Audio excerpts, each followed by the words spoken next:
Ya tentunya semua pengerjaan yang menggunakan APBD Kota Medan, pertama kita selalu sampaikan kerjanya sesuai dengan apa yang sudah ditetapkan di kontrak ataupun di gambar kerja.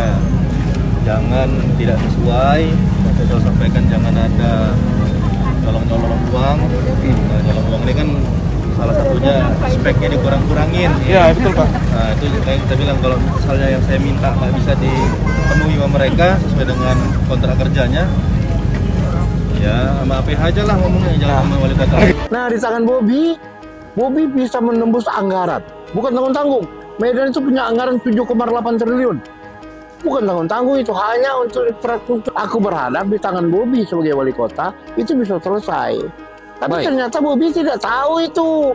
Wali kota Medan tidak memahami apa yang disebut manajemen proyek. Contohnya, udah hampir selesai, dianggap selesai, udah dibayar, lampu pocong, ternyata harus dibalikkan. Itu artinya apa? Mereka tidak mengerti manajemen proyek. Orang udah dibayar itu artinya pekerjaan sudah selesai. Sekarang udah selesai dinyatakan gagal total, itu artinya wali kota tidak paham. Saat ini saudara sudah bulan Desember di penghujung tahun 2023 dan akan memasuki tahun 2024. Banyak proyek dari pengorekan drainase dan juga beberapa proyek lainnya belum nampak memenuhi target selesai. Saat ini kami sudah bersama dengan pengamat tata kota Bang Jaya Arjuna. Apa kabar Bang Jaya Arjuna? Alhamdulillah sehat. Iya. Abang sudah keliling kota Medan Bang akhir-akhir ini? Ya udah pasti kan, kalau kita sebenarnya nggak perlu secara fisik kita keliling, tapi kita bisa keliling pertama melalui berita di medsos. Kita bisa melalui segala macam ada diberitakan orang. Kalau kita diam saja di rumah, hujan langsung keluar tuh banjir di sini, banjir di sini, banjir. Jadi sebenarnya teknologi sekarang sudah sangat membantu memantau pengelolaan kota. Iya. Itulah yang tadinya saya berharap. Bobi ini kan orang dekatnya orang pusat. Baik. Bobi ini memahami, ada punya konsultan yang ahli di bidang media sosial, ada konsultan yang ahli di bidang teknologi, ada konsultan ahli di bidang segala macam lah. Dia kan bisa bayar orang. Nah, aku berharap dengan pemahaman dia tentang teknologi, dia bisa memantau seluruh kota Medan. Di Medan dia 354 CCTV. Jadi setiap simpang-simpang sekarang Medan punya 354. Tinggal pantau dari rumah. Udah di kantornya, tegak duduk di kantor, nggak perlu keluar. Ini kenapa? Ini kenapa? Ini kenapa? Kenapa nggak dipakai? Baik, Itu Bang Jaya Arjuna, kita bahas satu-satu. Ada beberapa proyek Bang yang dilakukan oleh pemerintah Kota Medan. Ada pengorekan drainase Bang ya? Iya.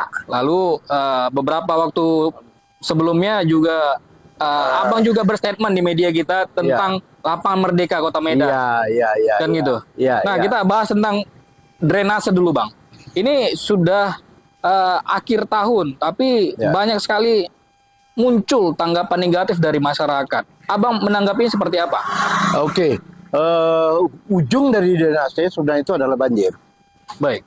Ada banjir. Banjir ini Bobi sudah menyatakan 2 tahun akan Medan akan bebas banjir. Ternyata udah lewat 2 tahun, memang Medan bebas banjir. Di mana-mana ada banjir kan. Jadi memang banjir bebas bukan? Bukan. Bebas banjir, Pak. Bukan. Itulah. Baik. Jadi yang dikerjakan oleh Bobi dengan Yuditnya itu bukan pekerjaan baru. Itu pekerjaan lama tahun 2011. Itu sudah dirancang oleh Pemprov itu dengan PU dulu, sudah dirancang bagaimana membangun sistem drainase Kota Medan. Sudah ada. Rancangannya semua di semua titik sudah ada, apa yang dikerjakan sudah ada. Berarti bukan ide dari wali kota yang saat ini? Bukan, 2011 aku punya datanya. Aku punya sama data. Persis pengerjaannya? Memang itulah Yudit itu yang dianggarkan. Baik. Yudit itu di pengelolaan itu dinyatakan berapa diameter, berapa dimensinya ada semua. Di mana titik dipasang itu ada. Jadi bukan cuman seluruh wali kota dulu itu nggak ada yang mampu mengerjakan. Nah, termasuk akhirnya nyerah. Oh, ini kan semua urusan BWS. Ini bukan urusan kita. Nah, itu cerita ayah dulu nyerah dia. Baik, kenapa nyerah Bang? Ada cerita lain mungkin? Banjir dulu ya kita cerita. Banjir itu sebetulnya di Medan ini yang sungai itu disebut cuma 2. Satu sungai Babura, satu sungai Deli. Ya. Oleh BWS, Badan Wilayah Sungai itu, mereka nyatakan sungai Bedera itu sungai. Sungai Kerah itu sungai. Itu bukan sungai. Nah, karena itu dianggap mereka sungai, maka di bawah kekuasaan mereka. Wali kota mengerjakan nggak bisa, karena itu di bawah kekuasaan di wilayah penanganan oleh BWS. Makanya nyerah. Nah, di tangan Bobi bisa menembus anggaran.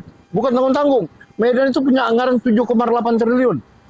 Bukan tanggung-tanggung, itu hanya untuk infrastruktur ini. Untuk kesehatan, banjir, dan lain-lain, jalan, dan lain-lain. 7,8 triliun. Bobi bisa. Tadinya aku berharap Bobi ini karena dekat dengan orang pusat, dia betul bisa memenuhi janjinya 2 tahun untuk bebas banjir. Tadinya aku berharap. Kenapa? Permasalahan utama banjir ini adalah kewenangan yang harusnya ditangani wali kota terkait dengan banjir itu dipegang oleh BWS. Memang di luar, udah kementerian, udah di luar wali kota. Menangani banjir Medan tidak bisa hanya sekedar di Medan, itu dari hulu. Makanya aku sudah sampaikan, penanganan banjir Medan tidak akan bisa selesai kalau tidak ditangani dari mulai hulu sampai ke hilir. Nah, di Medan sendiri ada 8 sungai yang dibuat, bukan sungai, 8 kanal yang dibuat oleh Belanda, dinyatakan oleh Pemko itu sebagai sungai. Ini yang dianggap sungai ya, Bang ya? Dinyatakan sungai, Bedera itu dinyatakan sungai, padahal bukan sungai. Itu kanal. Nah, itu adalah kesalahan-kesalahan secara administratif. Aku berharap di tangan Bobi sebagai wali kota itu bisa selesai. Tapi ternyata Bobi tidak tahu itu anak buah. Karena dia mengambil, aku nggak tahu terus terang siapa pembisiknya, siapa penasihatnya, aku nggak tahu. Tapi yang pasti Bobi dengan seluruh pengikut, dengan seluruh gerbong-gerbongnya tidak tahu apa itu Medan. Tidak tahu apa peraturan di Medan. Tidak tahu permasalahan kota Medan. Buktinya 7,8 triliun membangun jalan. Apa yang lakukan Bobi? Membuat cantik-cantikan di muka rumah gubernur yang dituduh orang itu keramik, kata Bobi bukan keramik, tapi kenyataannya akhirnya kan dibongkar, perbaiki. Itu artinya pemahaman dia tentang apa yang kebutuhan kota Medan nggak tahu dia. Karena apakah jalan itu yang memang dibutuhkan kota Medan? Katanya untuk estetika, apakah memang estetika harus dibuat dengan mempercantik jalan? Kan nggak tahu. Atau memperlicin jalan, Bang ya? Iya, itu dia. Sekarang harusnya itu kan di DPR, dibicarakan di Musrenbang. Sekarang ada Musrenbang nggak bicarakan itu? Ada Musrenbang nggak bicarakan tentang Lapang Merdeka? Kalau nggak ada, siapa yang membisikkan sama dia dan meminta kepada PU, tolong kirimkan anggaran. 7,8 triliun untuk Medan. Baik, tadi masalah banjir. Sekarang sudah dikorek, Bang. Yang dikorek apa? Mereka hanya memasang unit. Nah, unit itu adalah sudah dibuat di pabrik, dicetak di pabrik, diangkat ke lapangan, dikorek lapangan, masukkan. Itu kan kerjaan mudah, bukan kerjaan sulit itu. Yang payah itu adalah manajemennya. Berapa barang, di mana mau dikerjakan, di mana meletakkan barang, alat apa yang dipakai, jam berapa mulai kerja, di mana lalu lintas terganggu, itu yang jadi masalah. Kalau barangnya sendiri memasangnya korek pakai beku, tempelkan, tutup, selesai. Berarti Abang menganggap proyek ini termasuk dalam kategori yang biasa saja dan bukan biasa saja. Kesalahan utamanya mereka tidak mengerti manajemen proyek. Baik. Medan itu kelemahannya, wali kota Medan tidak memahami apa yang disebut manajemen proyek. Contohnya, udah hampir selesai, dianggap selesai, udah dibayar, lampu pocong, ternyata harus dibalikkan. Itu artinya apa? Mereka tidak mengerti manajemen proyek. Orang udah dibayar itu artinya pekerjaannya selesai. Sekarang udah selesai dinyatakan gagal total, itu artinya wali kota tidak paham. Enggak pun wali kota, orang-orang wali kota tidak paham apa itu manajemen proyek. Nah, itu dia. Termasuk unit-unit yang dipasang di mana-mana ini kan membuat macet ini. Ya. Sebetulnya dia bisa menstimulasi sebelum, nah ini dia. Sebelum kita melakukan sesuatu terhadap jalan, terhadap ke lalu lintas ramai, kita harus buat simulasi dulu. Ada teknologi informasi, ada teknologi teknologi IT sekarang yang bisa digunakan. Oh, kalau ini tutup, kemana jalannya? Berapa jalan? Itu nggak perlu telitian. Kita gunakan CCTV tadi. Itu yang tidak dipakai oleh Bobi. Akibatnya apa yang dikerjakannya? Di mana-mana orang memaki dia.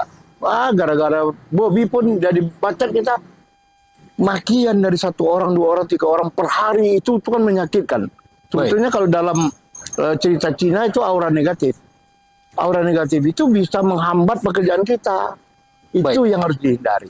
Baik, menurut kabar yang Abang dapatkan, karena Abang sampaikan tadi proyek Udik ini sudah ada sejak lama sebelum Bobi wali kota, tapi tidak ada wali kota yang sanggup untuk mengerjakan. Iya. Nah, apakah dalam pengerjaan proyek Udik ini termasuk ketika sudah selesai, jalan-jalan masyarakat yang tadinya dirusak karena pengorekan parit atau drainase tadi, Iya. ikut dalam kebutuhan untuk dibetulkan kembali?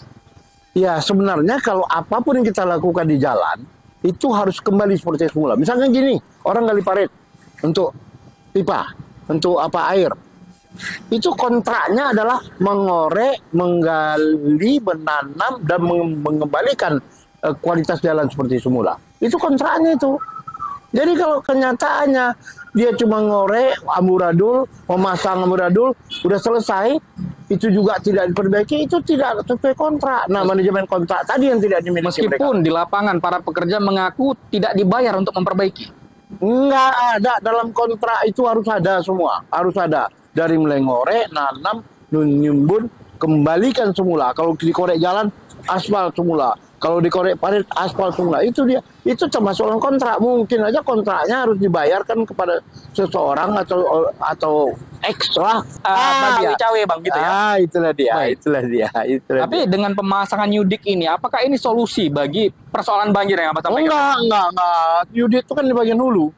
Ya, Banjir Medan ini adalah di setiap drainase. Aku udah sampaikan bahwasanya Medan ini banjirnya adalah penyebabnya karena penuhnya drainase dengan gulma, dengan sedimen.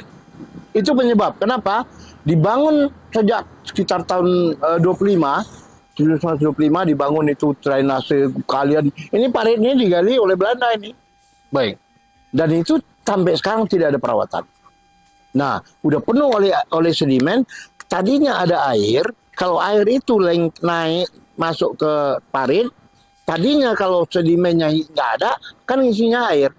Nah, perhitungan aku ada 10 juta meter kubik. Hujan turun di Kota Medan 10 juta meter kubik, dan itu tidak akan mengakibatkan Medan banjir. Tapi bagaimana? Seluruh drainase ini tumpat, dipenuhi oleh sedimen. Dan yang paling parah di Medan itu ada yang namanya Kuala Deli. Seluruh sungai-sungai yang di Medan ini, sungai ada 2 sungai ditambah dengan kanal-kanal, itu muaranya di Kuala Deli. Kuala Deli itu dari dulu adalah Sungai Deli itu dari dulu adalah sungai yang bisa dilayari ke Deli Tua, begitu legendanya. Baik. Nah, sekarang di muara Sungai Deli itu yang namanya Kuala Deli, 85% itu sudah penuh dengan sedimen. Mana bisa air dari bawah nggak bisa turun, air laut yang naik ke atas nggak bisa berendam lagi di Kuala Deli, naik jadi banjir rob. Itu yang tidak dipahami oleh orang-orang Bobi. Baik, sebagai ahli tata kota, apa solusi yang Abang bisa tawarkan? Karena Udik sudah dipasang. Ada juga beberapa waktu lalu sungai yang Abang sampaikan tadi Ya. itu kanal. Sudah dikorek juga. Nggak semua dikorek, nggak. Ini buktinya Sungai Bederan, mereka perlebar. Itu kan kerjaannya enggak. Harusnya seperti apa, Pak? Dikorek di dalam. Jadi kalau sebuah sungai, itu kalau kita menghitung berapa kemampuan dia mampu mengalirkan air, Q sebenarnya V kali A. Q itu berapa jumlah air dialirkan, itu adalah V kecepatan air dikalikan A. A itu penampang. Penampang ini bisa diperlebar, bisa diperdalam. Tadinya sungai itu dalamnya 4 meter, sekarang udah jadi 1,5 meter. Korek yang 3,5 meter itu. Seluruh Kota Medan korek. Ada sekitar 10 jutaan meter kubik itu yang perlu dikorek. Itu tidak dikerjakan oleh Bobi. Baik. Selama tidak diperbaiki Kuala Deli, banjir Medan pasti akan jalan. Jamin tidak akan selesai. Perbaiki Kuala Deli itu. Nah, bersih Kuala Deli, naik sampai ke atas. Ada 8 sungai itu. Sungai Bedera, sungai Selayang, sungai apa, pokoknya ada 8 sungai itu. Sungai Sekambing, itu ada 8 sungai. Korek itu, maka baru banjir Medan akan selesai. Kalau itu nggak dikorek, nah sekarang dia buat itu retention pond, kolam untuk penahan air. Itu kan kerjaan gila. Kerjaan nggak pakai otak namanya. Aku terus terang juga bilang, kenapa nggak pakai otak? Karena dipelajari sejarah. Jadi kalau kita membangun, kita harus belajar sejarah dulu. Usu itu dulunya bekas sawah. Nah, sawah itu kalau disiram pakai air, apakah airnya meresap atau enggak? Kalau air ditaruh di sawah, airnya meresap, maka padinya pasti mati. air ditaruh di sawah itu airnya tidak meresap. Kalau mau mengeringkan air, dikeluarkan airnya kan, dialirkan air. Nah, sekarang di situ dibangun kolam. Kolam itu dibuat kolam, airnya tidak meresap. Dulu kan udah pernah ada kolam di teknik, ada kolam di perusahaannya ada kolam, di mana di ekonomi ada kolam.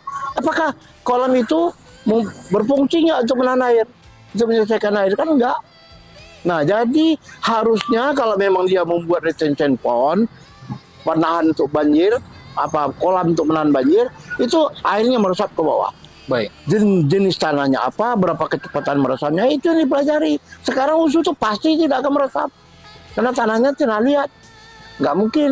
Baik. Nah, artinya proyek yang 10 miliar untuk 10 meter kubik, ada 20 ribu meter kubik, 20 miliar itu pasti gagal, jamin. Sekarang siapa yang tanggung jawab? Malu USU kan? Dibuat di tanah USU, masa USU nggak ada komentar apa-apa? Nah, aku juga nggak ketemu siapa orang USU yang menangani, siapa orang USU yang mengkritisi masa itu, ada nggak?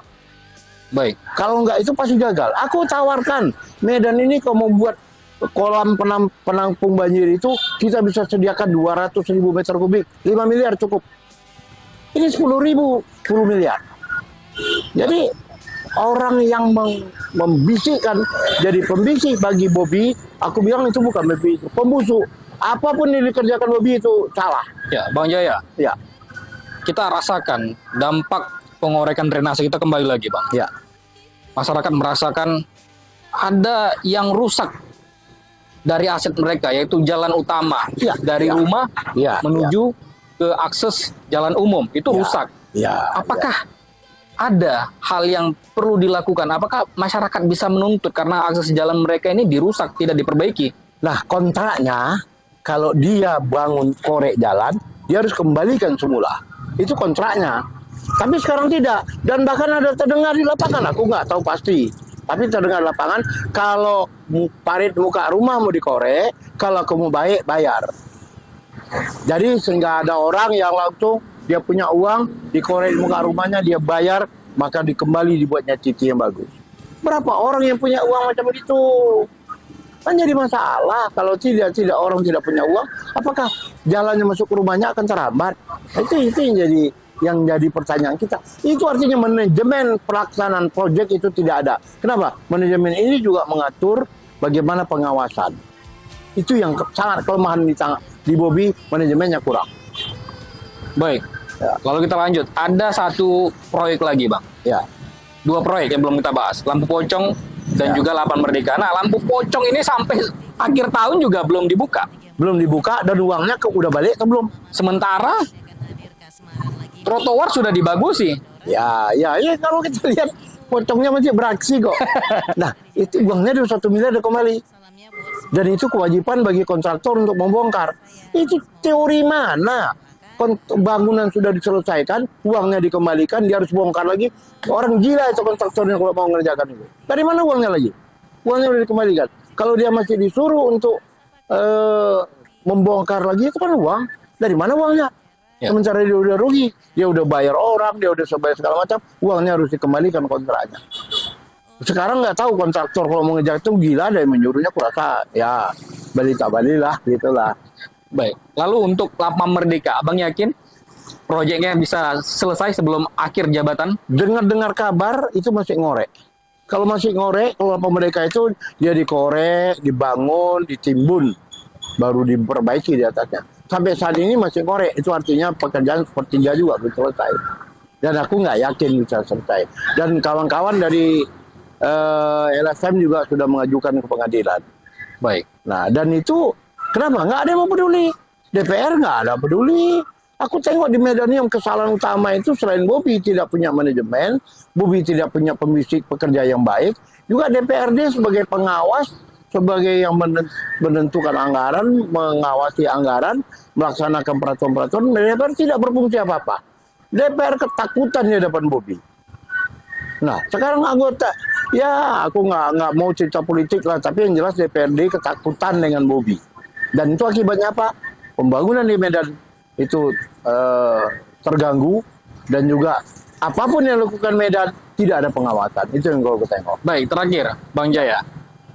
apa yang ingin Abang sampaikan kepada masyarakat? Karena banyak sekali masyarakat yang punya keluhan, tapi ketika kami jumpai di lapangan, sepertinya ada suatu trauma atau suatu jaga-jaga, mereka seperti takut untuk menyampaikan keluhan mereka itu. Nah sekarang gini, apakah yang jadi permasalahan yang kita pandang itu terkait dengan kehidupan masyarakat? Terkait enggak? Kalau terkait, kenapa malu? Kenapa takut untuk mengungkapkan? Atau memang kondisi politik kita sudah mengakibatkan setiap orang berbicara itu bisa diancam, bisa dituduh mencemarkan nama baik, bisa segala macam. Kalau data dan fakta dikemukakan, kenapa? Apakah orang yang jalan di depan rumahnya dipenuhi dengan korean itu nyaman atau enggak? Bisa disembunyikan enggak? Ya, itulah pendidikan politik yang harus dikerjakan oleh partai politik. Rakyat itu menunjuk wakilnya di DPRD untuk berbicara soal kepentingan dia. Sekarang DPRD-nya dikasih mandat, dikasih amanah untuk memperjuangkan kepentingan rakyat. Mereka tidak berbuat apa-apa. Pengkhianatnya di situ. DPRD-nya itu pengkhianat. Jadi pengkhianat yang pembangunan di Medan ini, ya aku rasa sebagai perancang, sebagai pengawas itu DPRD. Baik. Kalau Bobi itu suka-suka dia. Nah, Bobi sebagai legislatif, sebagai eksekutif, dia tidak bisa kerja sendiri. Harus ada DPRD yang mengawasi. Jadi kesalahan utama ini dua-dua. Bobi kesalahannya internal, dia tidak punya manajemen yang baik. DPRD tidak mengerti tugas dan fungsinya. Kalau menurut aku seluruh anggota DPRD ini ganti ini. Nggak ada lagi yang terbukti pernah memperjuangkan hak rakyat. Baik. Tukar semua. Ini orang-orang yang tak berguna ini. Baik. Terima kasih Bang Jaya Arjuna atas pesan yang Abang sampaikan kepada masyarakat. Semoga masyarakat bisa terbuka dan tidak takut untuk menyampaikan apa keluhan mereka kepada pemerintah Kota Medan, Bang ya. Iya, dan aku berharap agar ini orang-orang dari perguruan tinggi berkumpullah. Anda digaji. Anda sebagai ASN di perguruan tinggi ada digaji untuk berpikir. Berpikir Anda itu adalah punya kewajiban tridharma perguruan tinggi. Anda berkewajiban untuk mengajar, Anda berkewajiban untuk pengabdian masyarakat. Itu yang paling kunci pengabdian masyarakat. Mana kerjaan Anda? Kalau hanya uang Anda itu habis, uang negara habis untuk Anda, untuk menggaji Anda, dan itu gunanya hanya untuk memperkaya diri sendiri, Anda tidak melakukan pengabdian kepada masyarakat. Masyarakat sedang perlu sekarang pengabdian dari pemikir. Sekarang mana pemikir-pemikir dari perguruan tinggi? Mana? Begitu banyak perguruan tinggi di Medan yang terkait dengan berbagai disiplin ilmu sosial, ilmu teknik, ilmu segala macam. Mana dia? Ya nggak usah payah-payah lah. Di Medan ini ada ruang terbuka hijau kita nggak sampai 2%. 1% pun nggak sampai. Sekarang apa fungsinya? Nggak ada kan? Nggak ada perbaikan, nggak ada penambahan. Yang ada justru penebangan pohon yang ada. Baik. Nggak ada yang penambahan penanaman, nggak ada. Mudah sekali menghijaukan itu, mudah sekali. Tapi kenapa tidak lakukan? Mana orang perguruan tinggi? Jangan Anda cuma menikmati hidup, dapat uang sertifikasi, dapat uang segala macam dari ini, tapi tidak Anda berbakti untuk keluarga Anda, silakan. Tapi Anda punya kewajiban untuk pengabdian masyarakat. Mana dia? Kita tuntut itu. Baik, Bang Jaya. Ya. Terima kasih atas waktunya, Bang Jaya. Cinta saya selalu, Bang ya. Yuk, makasih banyak. Demikian tadi saudara wawancara kita dengan pakar tata kota Jaya Arjuna. Saya Prasetyo untuk program eksklusif. Sampai jumpa.